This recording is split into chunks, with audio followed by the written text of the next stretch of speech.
What a oddly familiar Holy Week it's been. The death and life in an ongoing eternal tumble. Last week's murder sprees in Atlanta and Colorado largely forgotten. New draconian voter suppression laws passed in Georgia, and then 200 plus companies backlashed, including Major League Baseball. We hear the terrible details of witnesses helplessly watching George Floyd's excruciating murder in words that remind us Christians of the women helplessly watching Jesus murder. And we dare to hope there might be some justice in Minneapolis. A car is stopped from ramming the Capitol building, and yet a Capitol officer is killed and another injured. The Ever Given is finally freed from the Suez Canal, freed from Egypt during Passover. And we all suddenly realize the fragility of the global trade.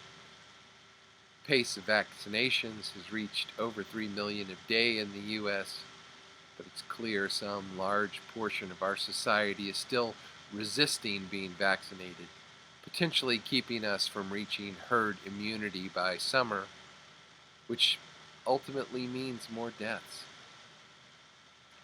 The fear of death is making us cherish life. Longing for hope leads to experiencing hope. The first Easter had no eggs, bunnies, or candy. This Easter feels frighteningly like the first Easter, somber like the first Easter, confusing like the first Easter. Jerusalem was going to be Camelot, and Jesus was going to be King Arthur. The disciples dreamed of trumpets and towers, tapestries, long flowing robes, and sparkling silver scepters. The disciples would be the knights of the Round Table, shining in their armor, using might for right and battling to snuff out evil. It was going to be Camelot. Then the whole world fell apart. The disciples were self-quarantining. They were afraid to go out in public. They were in real danger. They wanted it to be over.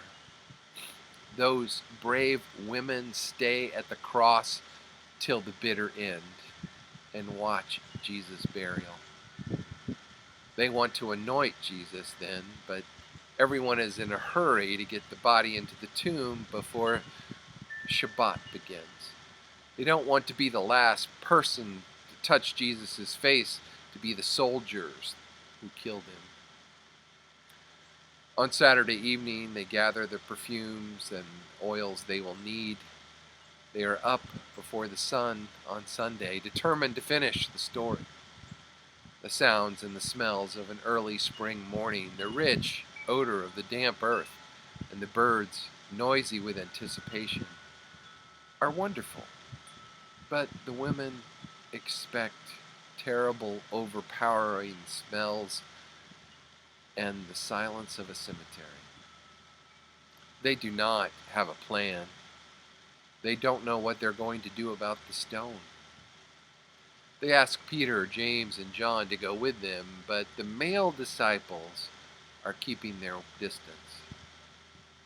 Gravestones could be a foot thick and 6 feet in diameter, way too big for them to push aside.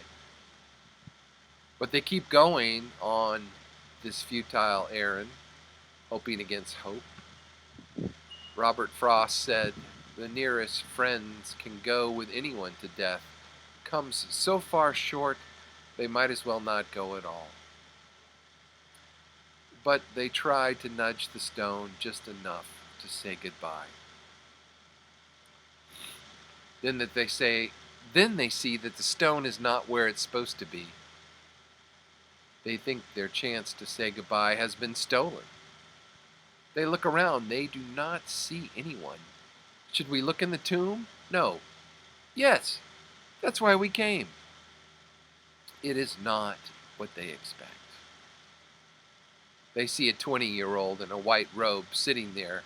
It scares the hell out of them. He says, calm down. I know you're here because you love Jesus. You're going to love this. He is not here. He is not even dead. Go and tell his disciples and Peter that he's going to meet you in Galilee. It's going to be the best reunion ever. They run out of the tomb. They're terrified. No one will believe this. They could all be killed for telling a story like this. If they'd stayed long enough to ask questions, they might have asked, are you supposed to be an angel?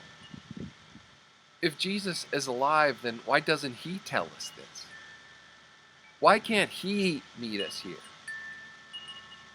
When they finally stop running, they decide not to say anything to anyone. They are so afraid, and that is it. They said nothing. They were afraid. The end. The credits roll. All of the oldest copies of Mark end with verse 8. And they were afraid.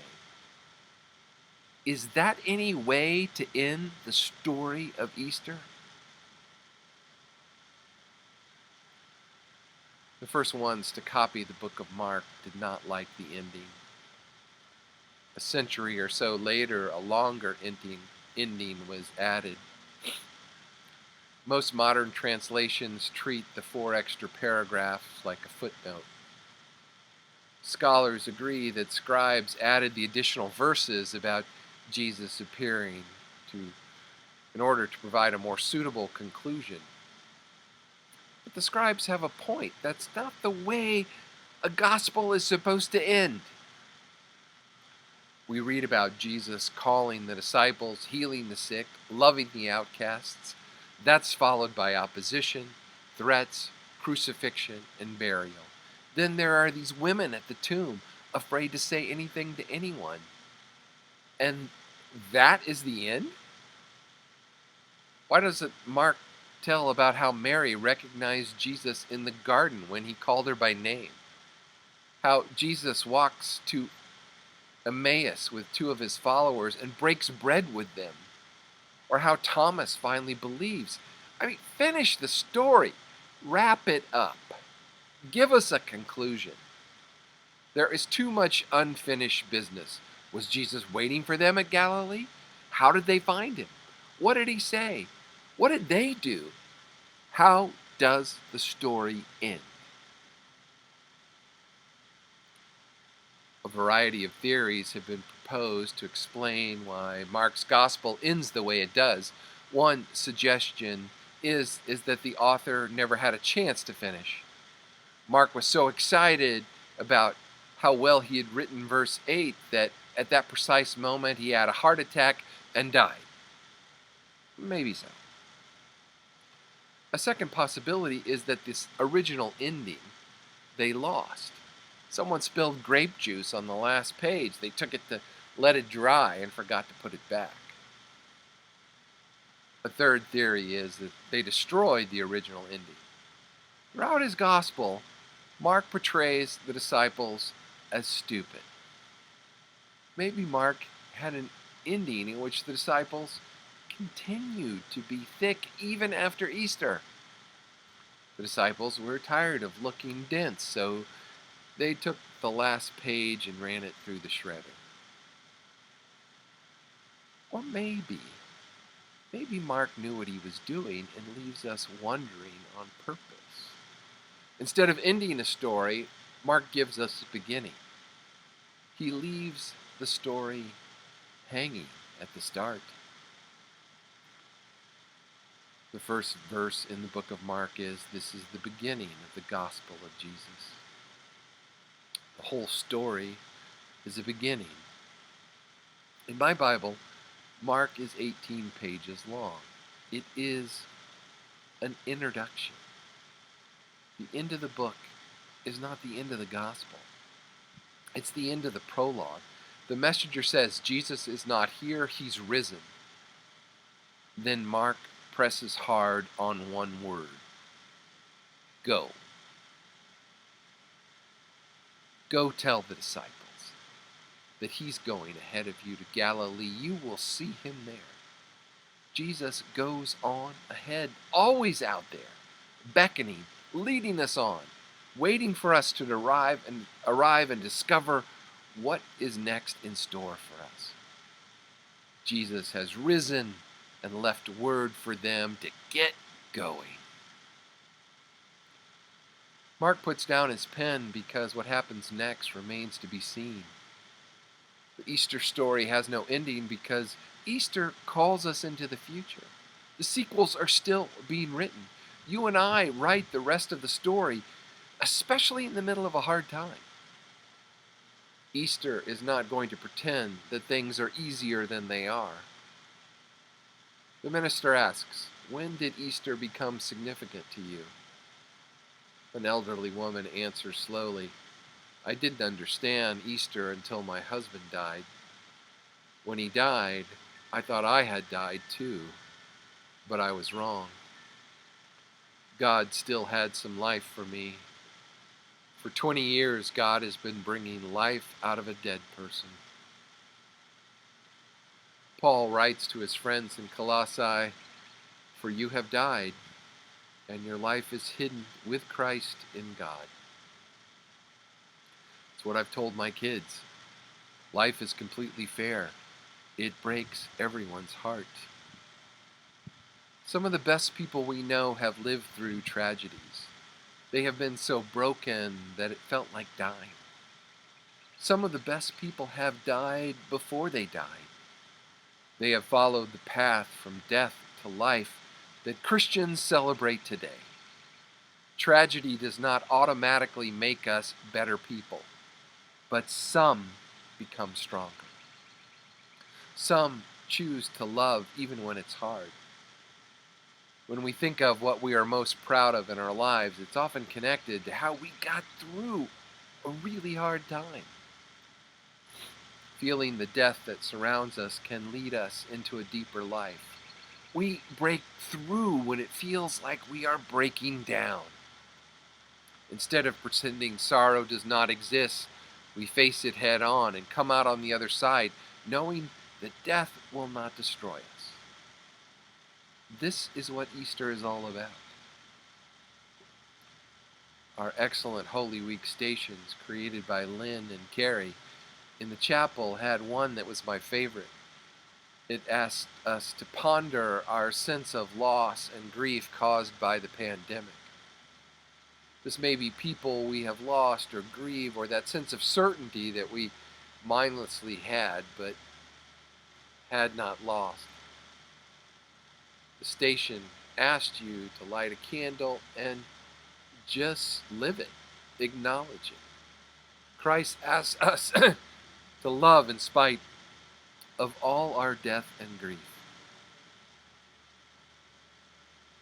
This may be a hard thing to feel, hope, even in springtime, which may mean that the hope that we feel matters more.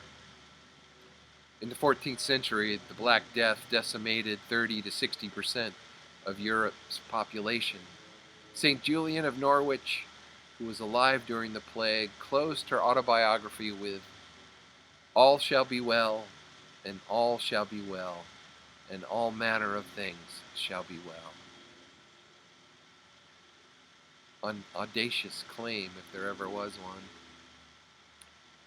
Darkness will not win. Death will not be victorious. We are raised with Christ into a new life of hope and kindness. We should let the joy of this good news loose in our hearts. We should hear the promise of Easter that one day the long night will be over and morning will break. Today, right now, the birds are singing, the sky is clearing, spring is here. Today, right now, God is surrounding us with love. All the death that we will ever know does not compare with the life that God gives. We can open the windows of our soul. We can celebrate. We can give thanks. Laura Van Usey wrote, "When this is over, may we never again take for granted a handshake with a stranger, full shelves at the store, conversations with neighbors, a crowded theater on Friday night, the taste of communion, a routine checkup, the school rush each morning, coffee with a friend, the stadium roaring, each deep breath, a boring Tuesday, life itself. When this ends, we may find that we have become more like the people we wanted to be, more like who we were called to be, who we hope to be. And may we stay that way, better for each other because of the worst. Easter is traveling the path that leads from death to life. Easter is always coming because Easter is unfinished business, new possibilities, and expectations yet unfulfilled. Whenever life triumphs over death, whenever we care for the sick, whenever we feed the hungry, Easter comes. Whenever we listen to the lonely, whenever we love one another, whenever we live with hope, Easter comes. Amen.